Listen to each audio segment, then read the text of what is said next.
Əziz və dəyərli müsəlman, Allahın salamı, rəhməti, bərəkəti hər birinizin üzərinə olsun. Allahın iznən bu dəfəki çatdıracağımız mövzu qəza və qədər haqqında olacaq. Biz qəza və qədərə hər birinə xeyrin və şərin Allahdan olduğuna iman gətirmişik. Qəza və qədər öz qismində, öz içərisində 4 qismə bölünür. Birincisi, biz hər şeyin olmuş, olacaq və olur hər şeyin Allahın gücü ilə olduğuna iman gətirmişik. Ki, həyatda hər bir hərəkət olmuş və olacaq hər bir şey Allahın gücü və qüdrəti ilə olur. İkinci, biz iman gətirmişik ki, Allah Subhanahu wa Taala olacaq bütün hadisələri öz kitabında yazıb, Lövh-i Məhfuzda. Çünki Allah Subhanahu wa Taala Quran-Kərimdə buyurur ki, məgər bilmirsənmi ki, Allah göydə və yerdə nə varsa hamısını bilir. Bütün bunlar yazılıdır. Allah Subhanahu öz kitabında. Çünki qiyamətə qədər baş verəcək bütün hadisələr Allah öz kitabında qeyd edib. Üçüncüsü, biz inanırıq ki, göylərdə və yerdə nə varsa Allahın qüdrəti ilə yaradılıb. İstəyir göydə, istəyir yerdə, istəyir həşəratlar olsun, istəyir göy üzərində uçan quşlar olsun. Hər biri Allahın qüdrəti ilə yaranıb. Dördüncü isə biz inanırıq ki, o hər şeyə vəkildir. Çünki Allah Subhanahu wa Taala Quran-Kərimdə buyurur ki, o hər şeyin vəkilidir. Göydə və yerdə açarları onun əlindədir. Allah Subhanahu wa Taala'ya baxdığımızda bütün yaradılışlar ona möhtacdır. Və Allah bunu deyir, bütün yaradılmışlar yaradıldı və ondan sonra onlar Allahın kitabında yazıldı və qələmlər qalxıldı. Və bunlar hamısı Allahın istəyi ilə olur. Bütün bu hərəkətlər yaradılmışlar. Yaradılma anı Allahın istəyi ilə olur. Çünki Allah Subhanahu wa Taala Quran-Kərimdə buyurur ki, Allah istədiyində edər. Başqa ayda bu ki, Allah istəsəydi, onlar bunu etməzdilər.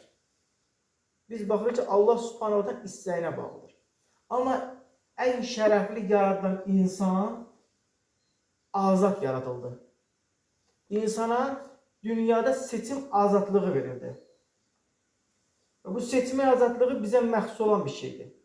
Biz istəyirsə xoşbəxtlərdən seçilərik, istəyirsə bədbəxtlərdən. Bunu seçmək bizdədir. Birincisi, Allah Teala buyurur ki, istədiyiniz vaxtı öz tarlanıza gedin. Başqa ayda Allah Subhanahu buyurur ki, əgər onlar cihada çıxmaq istəsəydilər, çıxardılar. Baxırıq ki, Allah Subhanahu buyurur ki, istədiyiniz vaxtı öz tarlanıza gedin. Burada evlənməkdən, bəhslərindən ayətdən qeyd olunur. İkincisi deyir, onlar döyüşmək istəsəydilər. Biz baxırıq demək, biz seçim azadlığı var bizdə. Hansısa bir yerə getməkdə və yaxud da döyüşə gedib, ya da getməməkdə biz sərbəstdik. Yəni, seçmə hüququ var. İkincisi olaraq, Allah Subhanahu bizim üçün bir iş deyir ki, bu xeyir işləri gör, savaba çat. Bu ziyanlardan uzaq dur, günaha düşmə. Bunu Allah Subhanahu bizim iradəmizə bıraxıb. Çünki Allah Subhanahu Quran-Kərimdə buyurur ki, Allah heç kəsin gücü çatmadığı bir şeylə onu yükləməz. Yəni, bu istəklərə, bu arzulara bizim gücümüz çatır deyə Allah bizə bunları qismət edir. Və üçüncü olaraq, yaxşı və ya pis işi görməkdə. Biz istəyərik ki, Allah rızası üçün sədəqə verərək, Allah rızası üçün bir yetimin üzünü sevindirəriksə, yaxşı əməl işləyərik. Və istəyəriksə, bir insana ziyan verər, bu da pis əməldir. Biz desək ki, bunlar Allahdan deyil, bizdəndir, o zaman bu dünyada bir düzen düzgün olmaz. Allahın rəhmi düzgün olmaz. Çünki Allah onda belə çıxır ki, istədiyin xeyir əmələ sövq edir, istədiyin ziyana. Onda bizim bir iradəmiz olmur. Halbuki Allah Subhanahu wa Taala buyurur ki, insan seçmə hüququ var. Demək, bizim seçə bilirik yaxşı və pis əməlləri. Bəli, bu zaman bizə seçim hüququ verilir. Necə verilir? Allah Resulü buyurur ki, insana mələyin də vəsvəsəsi var, şeytanın da. Mələk daima deyir, ona xeyir işlərə sövq edər. Bəzən görürük, bir qardaşımız bir iş görür, içimizdən keçir ki, bir keçək ona kömək edək. Bəzən də insanlar var ki, bir pis iş var, ona şərik olurlar. Niyə? Bir mələk şeytanın vəsvəsəsidir. Sən də elə, pislikdir də. O qədər pislər dünyasını dəyişdi ki. Yəni, bunun olmaz səbəbləri ikisini seçmək bizə aiddir.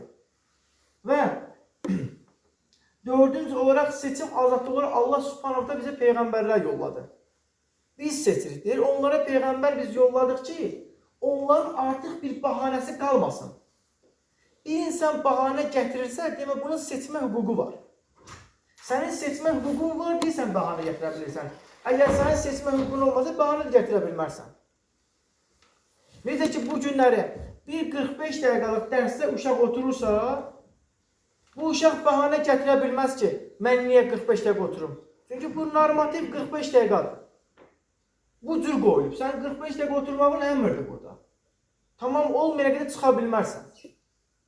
Allah subhanahu wa ta'ala isə deyir, biz Peyğəmbər yolladı ki, onların artıq bahanə gətirməsin. Çünki bahanə gətirmək deyə, seçmək deyə bizim hüququmuz var. Beşinci olaraq insanın azadlığı nəyidədir? Bizim yeməmizdə, içməmizdə, oturmamızda, biz bunlarda azadıq.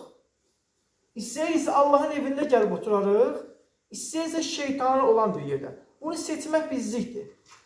İçimizdən gələn hisslər bizə bunu sövq edir. Xeyr əmələ və yaxud da şər əmələ. Və bunları edərkən də biz o demək deyil ki, biz bilir getdik. Xeyr. Allah subhanahu ta'ala buyurur ki, heç kəs səhər nə edəcəyini bilmir. Heç kəs harda dünyasını dəyişəcəyini də bilmir. Bunları Allah subhanahu ta'ala kitabına yazıbsa, o demək deyil ki, Allah yazıb olsun. Deyil. Allah əzəli və əbədi elmi ilə bildiyindən dolayı bunları öz kitabına yazır. Çünki Allah subhanahu ta'ala elmi əzəli və əbədidir. Allah bildiyindən dolayı bunları öz kitabına yazır.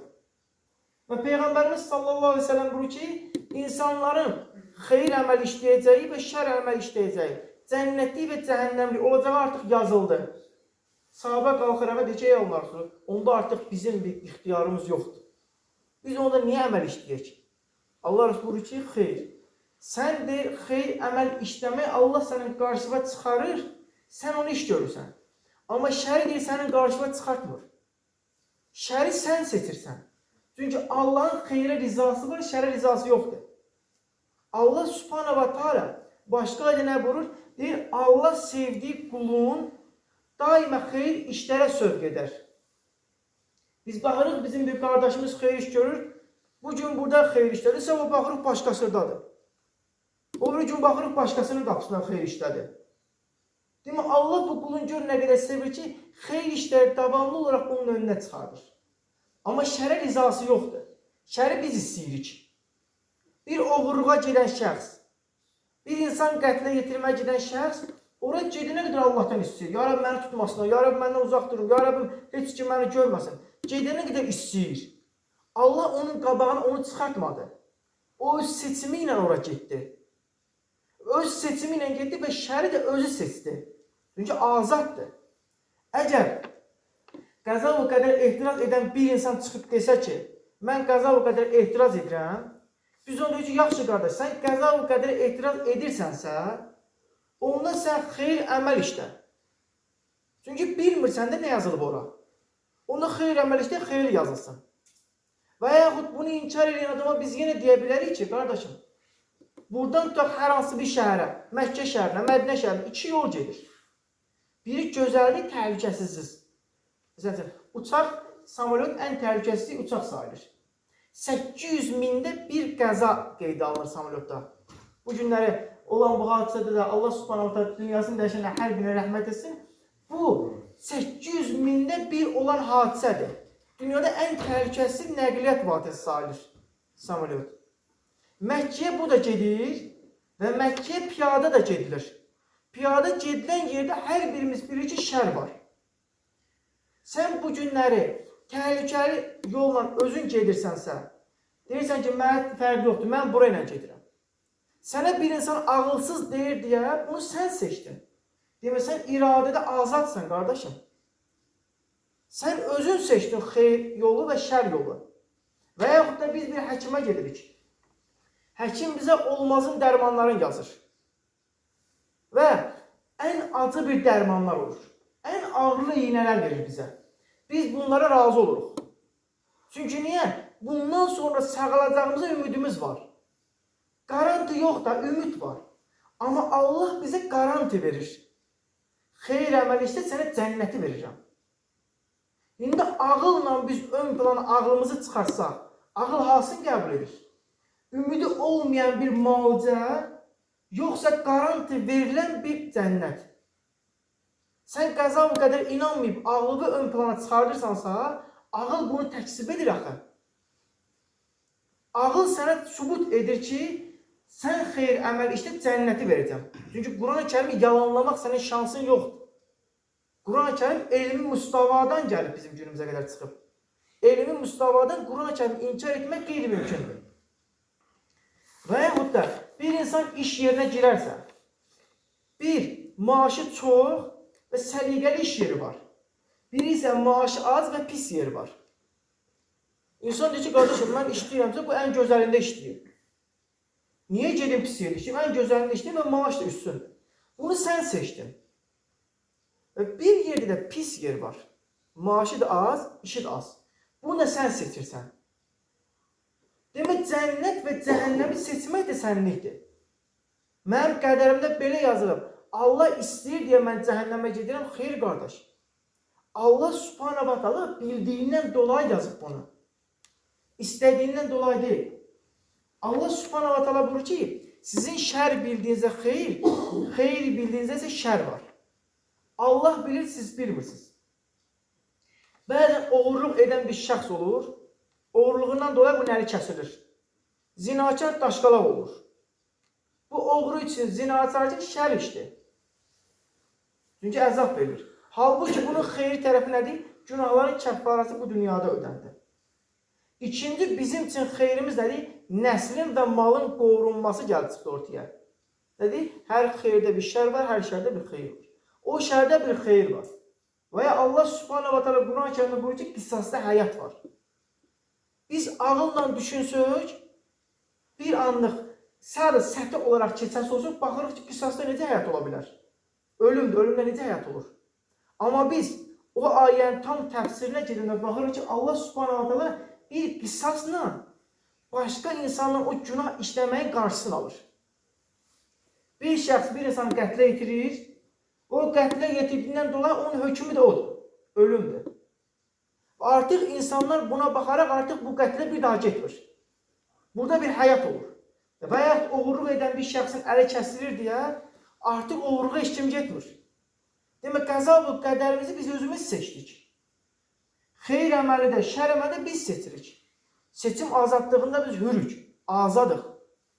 Amma biz bundan istifadə edə bilmirsə, bunun günahı da bizdədir. Biz niyə nəfsimizdən dolayı hərəkət etdik? Allah subhanahu da bizi son nəfəsimizə qədər Allahın dininin bizə əmr etdiyi xeyr əməlləri işləyib və o xeyr əməllər üzrə dünyasını dəyişən qullar desin.